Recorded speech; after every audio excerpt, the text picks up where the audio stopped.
Good morning to all of you. BPA third sem and BCom third year.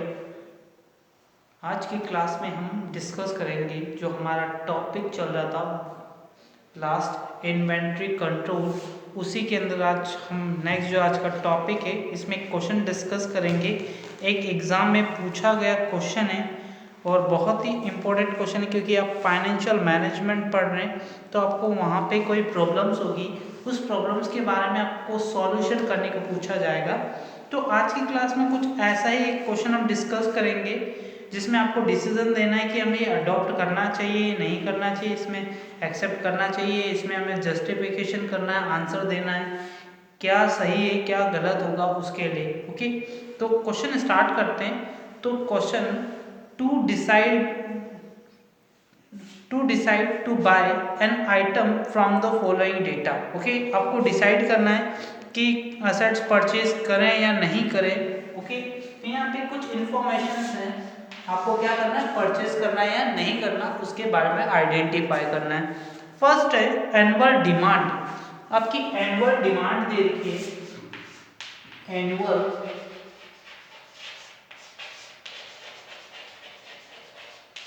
Demand equal to 600 units. Okay, number of units कितनी है, 600 units आपकी annual demand है। पूरे साल में आपके पास में कितने यूनिट्स की रिक्वायरमेंट रहती है, तो 600 यूनिट्स की रिक्वायरमेंट आपको हमेशा रहेगी। ओके, ऑर्डरिंग कॉस्ट आपकी सेकंड चीज है, कॉस्ट है ordering cost given. Okay, ordering cost meaning एक प्रोडक्ट को आपको परचेज करने के लिए ऑर्डर देना होता है, बस उस ऑर्डर को देने के लिए आपकी कॉस्ट आती है 400 रुपीज। ओके, तो आप एक ऑर्डर देते तो उसकी कॉस्ट आपकी कितनी होगी, 400 रुपीज। होल्डिंग कॉस्ट का मीनिंग होगा carrying cost. Holding cost equal to, जो आपकी होल्डिंग कॉस्ट इक्वल टू दे रही 40%। Okay, 40% okay of cost. ठीक है, होल्डिंग को जो दे रखी है आपकी वो कॉस्ट प्राइस का है ना। Okay, on cost. और नेक्स्ट जो आपको इंफॉर्मेशन है cost per unit. Okay, cost per unit given है और अमाउंट है 15 रुपीज पर यूनिट। आपकी 15 रुपीज पर यूनिट आपकी कॉस्ट दे रखी। देन आपको डिस्काउंट अलाउ करते हैं, वो डिस्काउंट अलाउ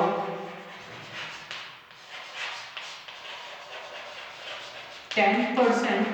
ओके, और आगे दे रखा है if the order of quantity,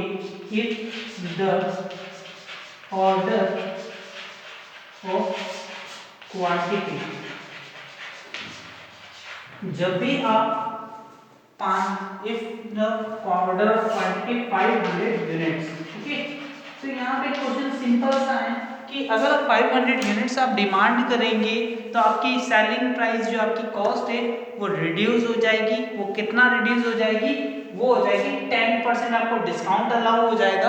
तो आपको जस्टिफाई करना है what should be the decision, justify your answer. आपको अपना जस्टिफाई करना है कि आप जो आंसर देंगे वो सही है नहीं, आपको क्या करना चाहिए, क्या हमें ऐसा करना चाहिए या नहीं होना चाहिए, इसके बारे में हम डिस्कस करेंगे। ओके, तो let's first find out of EOQ without discount. क्योंकि आप क्या करते हैं, ईओक्यू कैलकुलेट करेंगे, इकोनॉमिक ऑर्डर क्वांटिटी कैलकुलेट करेंगे। तो क्वेश्चन आपके सामने यही चीज दे रखी, ईओक्यू क्या होगा, इकोनॉमिक ऑर्डर क्वांटिटी कितनी होगी। फर्स्ट आपको वही चीज फाइंड आउट करनी है, तो आपका ईओक्यू क्यों होगा, है ना। फर्स्ट आप क्या फाइंड आउट करेंगे, EOQ, economic order, EOQ economic order quantity का फॉर्मूला होता है 2AO upon C। Okay, 2AO upon C। O का मीनिंग ऑर्डरिंग कॉस्ट।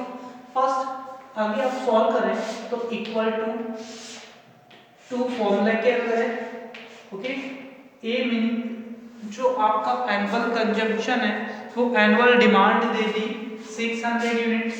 ओके, और आपको बता दिया कि ऑर्डरिंग कॉस्ट है आपकी 400 और कैरिंग कॉस्ट है आपकी, जो भी आपकी कैरिंग कॉस्ट है वो कॉस्ट का कितना परसेंट है 40%। इट मीन्स क्या हो गया 6। ओके, तो ये आपके पास वैल्यूज हो गई। ओके, अब आपको क्या करना है उसको मल्टीप्लाई करना है। तो मल्टीप्लाई करेंगे कितनी वैल्यू, तो कट कर दें इसको, तो कितना हो जाएगा 200 इंटू 400, तो कितना हो जाएगा 8।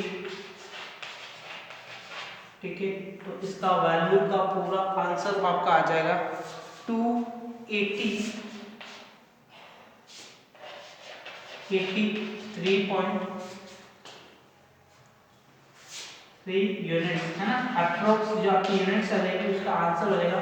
ओके, भैया आप करेंगे कैलकुलेटर से तो आपकी वैल्यू आ जाएगी, नंबर ऑफ यूनिट्स कितनी होगी और इजीली आपके बाहर आ जाएगी। ओके, तो नेक्स्ट जो इंफॉर्मेशन होगी 2830 यूनिट्स आप ऑर्डर करते हैं तो आपकी कॉस्ट कितनी होती है, तो हम एक एस्टिमेट लगाते हैं कि हमारी एक्चुअल में कॉस्ट होगी कितनी। तो परचेज ऑर्डर आपको कितने देने होंगे 183 के लिए, और आप कितना मंगवाना है, आपको यूनिट्स कितनी रिक्वायरमेंट है, तो जनरली आपको कितने ऑर्डर्स देने होंगे, तो आप मान के चले आपकी नंबर ऑफ यूनिट्स आपको पूरे साल भर में कितनी चाहिए 600 यूनिट्स चाहिए। ओके, 600 यूनिट्स चाहिए और एक यूनिट की कॉस्ट होती है 15 रुपीज। ओके, तो 15 रुपीज इक्वल टू टोटल जो आपकी कॉस्ट होगी वो 9000 रुपीज होगी, क्योंकि आपको 9000 यूनिट्स ऑर्डर करनी है। ठीक है, सेकंड जो बात आती है, सेकंड जो चीज है क्वेश्चन के अकॉर्डिंग ऑर्डरिंग कॉस्ट, अप्रोक्स आप कितने ऑर्डर्स देंगे 283 हम अप्रोक्स मान लेते हैं हम 2 ऑर्डर्स देंगे है ना, ऑर्डर्स कितना देंगे 2 ऑर्डर्स। ओके, बिल्कुल इतना ज्यादा बिल्कुल डिफरेंस नहीं है 300 के बीच में, तो हम करीब करीब 2 ऑर्डर्स दे देंगे। ओके, तो 2 ऑर्डर का मीनिंग क्या होता है, कितना हुआ, एक ऑर्डर की कॉस्ट कितनी 400 रुपीज। इट मीन्स आपको कितना पैसा पे करना पड़ेगा 400। इट मीन्स आपके ऑर्डर कितने होंगे, ऑर्डर होंगे 2 मल्टीप्लाई 800 रुपीज आपकी क्या हो जाएंगे, कौन से कॉस्ट हो जाएगी ऑर्डर कॉस्ट हो जाएगी। ठीक है, थर्ड चीज आपको पास कैरिंग करनी होगी, और कैरिंग कॉस्ट कितनी होगी जितना आप मंगवाएंगे आपके पास में गुड्स। ओके, तो आप कितना करते हैं कैरिंग कॉस्ट कैलकुलेट करने के लिए, कैरिंग कॉस्ट कैलकुलेट करने का फॉर्मूला होता है carrying cost equal to carrying cost equal to जो आपका एनुअल, जो भी आपका एनुअल जो EOQ है कितनी यूनिट्स के लिए, तो यहाँ पे आप क्या करेंगे कितनी यूनिट्स आप कर रहे हैं, क्या कैरिंग कॉस्ट कैलकुलेट करनी है, और इसका फॉर्मूला क्या बनता है जो आपका EOQ है economic order quantity into carrying cost divide by 2 formula होता है। ओके, तो EOQ आपका आ गया 283 यूनिट्स। ओके, 283 यूनिट्स आपकी टोटल कैरिंग कॉस्ट है। ओके, और आपकी 283 आपकी EOQ है 6 आपकी, और डिवाइड बाय 2 करेंगे तो आपकी टोटल वैल्यूज हो जाएगी 8849। ओके, तो टोटल जो कॉस्ट होगी 10649 रुपीज आपकी एक्चुअल में कॉस्ट होने वाली है। ओके, तो आपकी टोटल कॉस्ट कितनी होती है जब आप 2 ऑर्डर्स देते हैं EOQ के अकॉर्डिंग। बट क्वेश्चन के अंदर आपको दूसरी साइड आपको ऐसा बोला गया है कि आपको एक ऑप्शन मिलता है कि आप 500 यूनिट्स ऑर्डर करेंगे तो आपको 10% डिस्काउंट भी अलाउ होता है, तो क्या वो अडॉप्ट करना चाहिए, वो लेना चाहिए या नहीं लेना चाहिए। तो फर्स्ट कंडीशन में आपकी टोटल कॉस्ट की कितनी कॉस्ट हो रही है 10,549 आपकी कॉस्ट होती है। ओके, तो अगर अपन सेकंड कंडीशन की बात करें तो सेकंड कंडीशन में क्या होता है उसके बारे में देखें। वही चीज अगर आप ऑर्डर करते हैं तो आपकी कॉस्ट कितनी होगी। ओके, तो ये देखें यहाँ पे क्या होगा, अगर आप करते हैं 10% डिस्काउंट करके तो आपकी टोटल जो कॉस्ट होगी वो कितनी हो जाएगी, नंबर ऑफ यूनिट्स कितनी हो जाएगी, तो 600 यूनिट्स को आप कॉस्ट को मल्टीप्लाई करेंगे जो आपकी रेट है ना, तो 15 रुपीज रेट है, उसमें से 10% डिस्काउंट कर देंगे है ना, तो 10% डिस्काउंट किसका होगा 15 का, 10% डिस्काउंट करके लेस कर देंगे, है ना। तो इसकी वैल्यू जो भी आएगी उसको आप क्या करेंगे, माइनस करके मल्टीप्लाई करेंगे, तो वैल्यू जो आएगी वो वैल्यू हो जाएगी आपकी। इट मींस को शॉर्ट में ही आप लिख सकते हैं 15 का 1.5 10% इक्वल टू, है ना। तो 600 इंटू 13.5 या 600 इंटू 13.5 इक्वल टू वैल्यू हो जाएगी 8100 आपकी फर्स्ट वैल्यू हो जाएगी। ओके, फर्स्ट इंफॉर्मेशन क्लियर है कैसे कैलकुलेट की हमने। तो यहाँ पे आपके पास में 600 वैल्यूज थी, 600 माइनस जो आपके पास में 50% माइनस 1.5 लेस कर दिया हमने।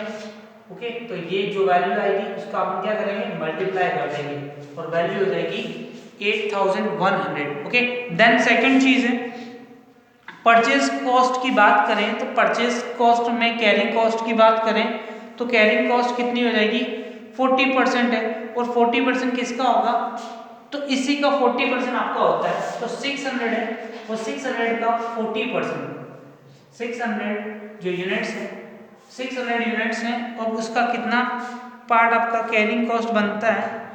तो यहाँ पे आपका देगा परचेज कॉस्ट आपकी ये आ गई, और आप कितना ऑर्डर करेंगे, तो ऑर्डर कितना करेंगे 500 यूनिट्स का।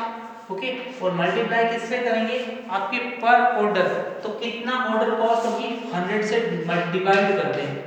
600 यूनिट्स मंगवानी है तो 5 से डिवाइड करेंगे, एक ऑर्डर कितने का 400 का, तो नंबर ऑफ ऑर्डर्स देने पड़ेंगे और ऑर्डर की कॉस्ट की वजह से आपके ऑर्डर हो जाएंगे 480 sorry. Okay, then carrying cost की बात करें, कैरिंग कॉस्ट, कैरिंग या कैरिज कॉस्ट, कैरिज कॉस्ट कैसे आ जाएगी, तो कैरिज कॉस्ट कितनी होगी, तो कैरिज कॉस्ट आपकी हो जाएगी जो आपके वैल्यूज दे रखी नंबर ऑफ यूनिट्स है, कितने यूनिट्स हैं, तो आपके पास में हमेशा क्या होगी, ओपनिंग डिवाइड बाय 2 कर दें, जो भी आप मंगवा रहे हैं उसका हाफ करेंगे इनटू 100 क्योंकि एवरेज यूनिट्स ही आप लेते हैं, और मल्टीप्लाई करेंगे कैरिंग कॉस्ट। तो 5.40 कैसे आएगा ये वैल्यू आपको याद रखनी है। तो आपको देखना है आपकी जो कॉस्ट है यहाँ पे दे रखी है, कॉस्ट कितनी होगी, तो कॉस्ट कैसे कैलकुलेट होगी, वो दे रखा है 13.50 आपकी सेलिंग प्राइस, इसका 40% वो लगा है। ओके, तो ये आपका क्या बन जाएगा 5.40 ये आपकी सेल्स प्राइस, सेल्स का 40% क्या है आपकी कैरिंग कॉस्ट है, तो 5.64 इसकी कैरिंग कॉस्ट। तो यहाँ पे आपकी वैल्यू हो जाएगी 1350 और टोटल वैल्यू हो जाएगी आपकी 9930। तो कंपेयर करेंगे तो यहाँ पे क्वालिटी कॉस्ट है वो कंपेयर विद कम है। ओके, फर्स्ट कंडीशन से कंपेयर करते हुए वाले कॉस्ट से कंपेयर करेंगे तो कितना डिफरेंस है, फर्स्ट कंडीशन में 10,649 आया था और सेकंड कंडीशन में 930। इट मींस सेकंड कंडीशन में आपको ऑर्डर देना चाहिए क्योंकि यहाँ पे आपका डिफरेंस है वो 719 रुपीज का डिफरेंस है।